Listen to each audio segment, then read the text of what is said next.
નમસ્કાર, આપ જોઈ રહ્યા છો સ્પાર્ક ટુડે ન્યૂઝ। ગુજરાતમાં કેટલાક જિલ્લાઓમાં આકાશમાંથી એક ગોળ ભારે પદાર્થ નીચે પડ્યો હોય તેવી ઘટનાઓ સામે આવી। 13 મેથી 17 મે દરમિયાન આ ઘટના સામે આવી હતી કે જ્યાં ગુજરાતના 4 જિલ્લાઓમાં એવું જોવા મળ્યું કે આકાશમાંથી એક ભારે ગોળ આકારનો પદાર્થ નીચે પડ્યો અને જેના કારણે સૌ કોઈ ભયભીત થઈ ગયું। ઘણી બધી ચર્ચાઓ જેને લઈને ચાલી। આ મામલે સ્પષ્ટતા કરી રહ્યા છે ખગોળશાસ્ત્રી દિવ્યદર્શન પુરોહિત। नमस्कार मित्रों, मैं गुरुदेव ऑब्जर्वेटरी से दिव्यदर्शन पुरोहित बोल रहा हूँ। आप सबको आश्चर्य होगा कि पूरे विश्व में स्पेस डेब्रिस 2022 की सर्वप्रथम बार केवल भारत में गिरी है और 2 अप्रैल 2022 को गिरी थी। वो सबसे ज़्यादा गुजरात वालों ने देखी और चंद्रपुर महाराष्ट्र में जाके गिरी। उसके बाद में अभी 13 मई से वो सिलसिला शुरू हुआ जो 17 मई तक चला और गुजरात के ही 3 से 4 डिस्ट्रिक्ट में जा कर के गिरी और सबको आश्चर्य भी हुआ। ये जो स्पेस डेब्रिस नामक जो बहुत बड़े बोल थे, स्फीयर थे, वो गिरे। उससे लोगों को आश्चर्य हुआ, ये क्या है, क्यों गिरे, कहाँ से गिरे, इसके बारे में बहुत मतमतांतर थे। हमने गुरुदेव वेधशाला से जुड़े और हमारे बहुत सालों से जो वैज्ञानिक मित्र हैं, जैसे नासा के पूर्व वैज्ञानिक जो स्पेस डेब्रिस के एक्सपर्ट हैं, पाउल मौले करके हैं, दूसरे हैं ब्रैड यंग, तीसरे हैं जॉन मैकनाथन और चौथे चार्ल फिलिप्स। ये चारों एक्सपर्ट है स्पेस डेब्रिस में। उनमें से पाल मेले, ब्रैड यंग और ख़ास करके जोनाथन ने हमको बहुत सारी हिंट्स दी। हमने उनको ये सब चित्र वगैरह भेजे। उन सब ने जो हमको बताया और हमारा जो मंतव्य था उन सबको मिला करके एक चित्र हम लोगों ने तैयार किया है। हम सब का मतलब पूरे वैज्ञानिक टीम का ये मंतव्य है कि जो सांग जेंग करके यानी कि लॉन्ग यूनिट का एक चाइनीज़ रॉकेट था जो सितंबर 2021 में सैटेलाइट को लॉन्च करने गया था आसमान में, उसका जो थर्ड स्टेज होता है वो थर्ड स्टेज घूम रहा था आसमान में डेब्रिस के रूप में। और वो 12 मई को हमने एरोस्पेस को भी देखा है। 12 मई को शाम को 3:30 बजे वो री एंटर हुआ आसमान में और अरेबियन समंदर के ऊपर री एंटर हुआ और वहाँ पर उसका ब्लास्ट हुआ। उसमें से सब स्फीयर्स निकले जो आप गोले देख रहे हैं, वो एक्चुअली हाइड्रोजन ब्लेडर हैं। उसमें हाइड्रोजन यानी N2H4 भरा जाता है, कभी कभी हीलियम और नाइट्रोजन भी भरे जाते हैं। और ये प्रवाही भरे हुए यानी कि फ्यूल भरे हुए गोले थे। वो 1.25 से 1.5 फुट के गोले थे और 6 से 10 केजी के गोले थे। वो गिरे मतलब हुआ क्या उनका और हम सबका ये मंतव्य फाइनल ऐसा आया है कि लोगों को 13, 14, 15, 16, 17 को मिले, मगर वास्तव में वो 12 मई को डिसइंटीग्रेट हो गए थे और धीरे धीरे नीचे आने लगे थे। उनकी जो वेलोसिटी थी, रेडियल वेलोसिटी और लिनियर वेलोसिटी, वो बहुत कम हो गई। उसके चलते वो स्लोली गिरते हुए आए तो उस पर बर्न मार्क्स जैसा हुआ नहीं। वो इतने हिट भी उन्होंने नहीं पकड़ी और जहाँ गिरे वहाँ क्योंकि सॉइल सॉफ्ट थी तो बहुत बड़ा हार्ड थी तो बहुत बड़ा खड्डा नहीं गिरा और ग्रास वगैरह कुछ झला नहीं।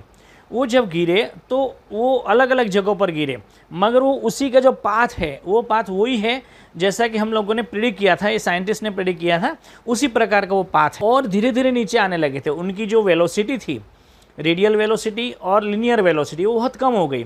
उसके चलते वो स्लोली गिरते हुए आए तो उस पर बर्न मार्क्स जैसा हुआ नहीं। वो इतने हिट भी उन्होंने नहीं पकड़ी और जहाँ गिरे वहाँ क्योंकि सॉइल सॉफ्ट थी तो बहुत बड़ा हार्ड थी तो बहुत बड़ा खड्डा नहीं गिरा और ग्रास वगैरह कुछ झला नहीं। वो जब गिरे तो वो अलग अलग जगहों पर गिरे, मगर वो उसी का जो पाथ है वो पाथ वही है जैसा कि हम लोगों ने प्रेडिक्ट किया था, ये साइंटिस्ट ने प्रेडिक्ट किया था, उसी प्रकार का वो पाथ है। और सुरेंद्रनगर साइला, सोजित्रा कासोर, आनंद के पास में उमरेठ वगैरह, सावली का पोईचा, वो सब सेंटर पर जाकर के गिरे। लोगों को चूंकि मिले 13 से 17 तक, मगर वास्तव में ऐसा नहीं है। वो गोले गिरे 12 की रात्रि तक गिर ही गए। 12:30, 5:30 बजे वो गिरना शुरू हुए, 3:30 बजे के बाद में आना शुरू हो गए। तो एक यहाँ पर एक यहाँ पर एक वहाँ पर जाकर के गिरे और गिर कर के वो वहीं पर रह गए फील्ड में, खेतों में। मगर लोगों को फिर मालूम पड़ा कि अरे ये तो कुछ चीज़ है आई हुई है। तो ये सांग जेंग करके जो चाइना का रॉकेट था, वो रॉकेट के जो पार्ट्स थे थर्ड स्टेज के, वो गिरे हैं। और ये री एंट्री प्रिडिक्टेड थी, मगर उसका इतना कौन बदल जाएगा, अरेबियन सी से वो गुजरात पर आ जाएगा, ऐसा प्रेडिक्शन नहीं हुआ था। और एक आश्चर्यजनक बात ये भी है कि आज 18 को एक सुबह में भी गिरने वाला था और आज शाम रात्रि तक गिरने की संभावना है। और एक दूसरी प्रोडक्ट की रॉकेट के थर्ड स्टेज की जो न्यूजीलैंड का है, संभावना हम व्यक्त करते हैं कि शायद वो गुजरात में नहीं गिरेगी। मगर ये जो चीज़ स्पेस से आने वाली चीज़ है अभी और ज़्यादा बढ़ेगी। क्यों? क्योंकि अभी लोगों की सुख की भूख बढ़ गई है और सभी कंपनीज सैटेलाइट को लॉन्च करने की एक वॉर में आगे खड़ी हो गई है, दौड़ में आगे शामिल हो गई है। उसके चलते 5 साल के भीतर करीबन 50,000 से ज़्यादा और 10 साल के भीतर 1 लाख से ज़्यादा सैटेलाइट आसमान में हो जाएंगे। और चूंकि अब सौर्य सक्रियता बढ़ रही है, हम कल फोटोग्राफ आपको भेजेंगे सबको। सूर्य पर आज 8 कलंक चल रहे हैं, हो सकता है कल 10 हो जाएंगे। ये अब तक के सबसे बड़े, सबसे ज़्यादा, सबसे घनिष्ठ सूर्य कलंक है। ये सूर्य साइकिल में इतने सूर्य कलंक आए देखे नहीं, इतने सूर्य कलंक आ चुके। उसमें जब कोरोनल मास इजेक्शन और फ्लेयर्स निकलती है तो वो वातावरण को ऊपरी हिस्से को गर्म कर देती है, एटमॉस्फेयर की डेंसिटी बढ़ जाती है। और जब हवा पतली हो जाती है तो ऊपर वाला भूभाग, ऊपर वाले जो रॉकेट के थर्ड स्टेज की पार्ट्स होते हैं वो खींचते हुए ग्रेविटी से चले आते हैं और ज़्यादा उसकी ग्रेविटी ड्रैग होने की, उसकी डेब्रिस ड्रैग होने की संभावना बढ़ जाती है। तो और अभी ये संभावनाएं बढ़ेगी। तो हम आपको जितने भी दर्शक हैं सबको एक खास बात बताना चाहेंगे एज ए वैज्ञानिक, as a civilian of India, कि हमें खास करके चौकन्ना रहना है। क्योंकि भारत में पॉपुलेशन ज़्यादा है और विदेशों में कम है, तो वहाँ पर हताहत की संभावना अब तक एक ये अब तक के सबसे बड़े, सबसे ज़्यादा, सबसे घनिष्ठ सूर्य कलंक है। ये सूर्य साइकिल में इतने सूर्य कलंक आए देखे नहीं, इतने सूर्य कलंक आ चुके। उसमें जब कोरोनल मास इजेक्शन और फ्लेयर्स निकलती है तो वो वातावरण को ऊपरी हिस्से को गर्म कर देती है, एटमॉस्फेयर की डेंसिटी बढ़ जाती है। और जब हवा पतली हो जाती है तो ऊपर वाला भूभाग, ऊपर वाले जो रॉकेट के थर्ड स्टेज की पार्ट्स होते हैं वो खींचते हुए ग्रेविटी से चले आते हैं और ज़्यादा उसकी ग्रेविटी ड्रैग होने की, उसकी डेब्रिस ड्रैग होने की संभावना बढ़ जाती है। तो और अभी ये संभावनाएं बढ़ेगी।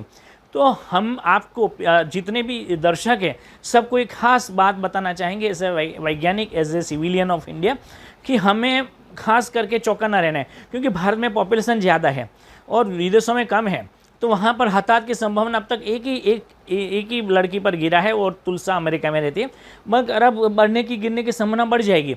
और चूंकि चाइना जैसे देश है वो बदमाश है, वो उसके ऊपर कुछ मार्किंग नहीं रखते, नहीं तो उसकी जिम्मेदारी बनती है, जो भी कुछ हताहत होता है तो उस देश की जिम्मेदारी बन जाती है उसका मुआवजा देने की।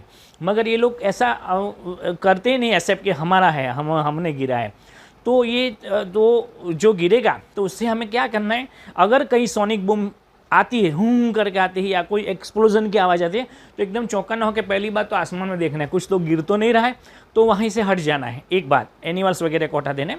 दूसरी बात, अगर कहीं गिरती है तो चूंकि हाइड्रोजन ब्लेडर होते हैं, उसके अलावा बैटरीज होती है, वो एक्सप्लोड होने की संभावना होती है। उसमें से जो गैसेस होते हैं वो लीक होने की संभावना भी बनी रहती है। सॉइल में, वाटर में कॉन्टामिनेंट्स हो सकता है और एनिमल्स को और हम लोगों को, ह्यूमन बींग्स को बहुत तकलीफ हो सकती है। तो उसको स्पर्श ना करें, दूर से देख ले, फोटोग्राफ निकाला दूर से ही निकाले और तुरंत ही उस कॉर्डन एरिया को कॉर्डन करते हुए लोकल अथॉरिटी को जान करें। ना पैनिक होने की कोई ज़रूरत नहीं, घबराने की कोई आवश्यकता नहीं है। वो कोई एटॉमिक हथियार नहीं है, मगर वो बन सकता है अगर उसको हम टच करेंगे तो हमें लोकल अथॉरिटी को जान करनी है। और लोकल अथॉरिटी को चाहिए कि वो FSLA, इसरो की मदद लें। और हम प्रधानमंत्री श्री जी को भी एक देने जा रहे हैं ज्ञापन कि एक म्यूज़ियम बनाना चाहिए। इस प्रकार की जो स्पेस डेब्रिस अभी आगे और भी मिलेगी तो वहीं उसको स्टोर कर देना चाहिए। और इसके ऊपर एक पब्लिक अवेयरनेस फैलानी बहुत आवश्यकता है। इसलिए हमने इंटरव्यू दिया है कि ताकि मीडिया को और लोगों को मालूम पड़े कि ये दो बात, कि एक तो ये साइंस जैंग से आया हुआ था, स्पेस डेब्रिस चाइना का था, और दूसरी बात कि हमें क्या अवेयरनेस फैलानी, हमें क्या तकेदारी रखनी है, हम कौन से प्रिकॉशन रखने हैं ताकि आने वाले समय में इससे और कोई हताहत ना हो। तो इससे डरे नहीं, ना डराएं, ना घबराएं, मगर इसके ऊपर प्रिकॉशन रखें। आइए प्रार्थना करें पेंडेमिक की, वॉर की, क्लाइमेट चेंज की समाप्ति की और साथ साथ में स्पेस डेब्रिस की समाप्ति की भी। सर्वे भवन्तु सुखिनः, सर्वे सन्तु निरामया, everyone be happy and everyone be healthy. This is Divya Darshan Purohit from Gurudev Objective Vadodara, India. नमस्कार मित्रों।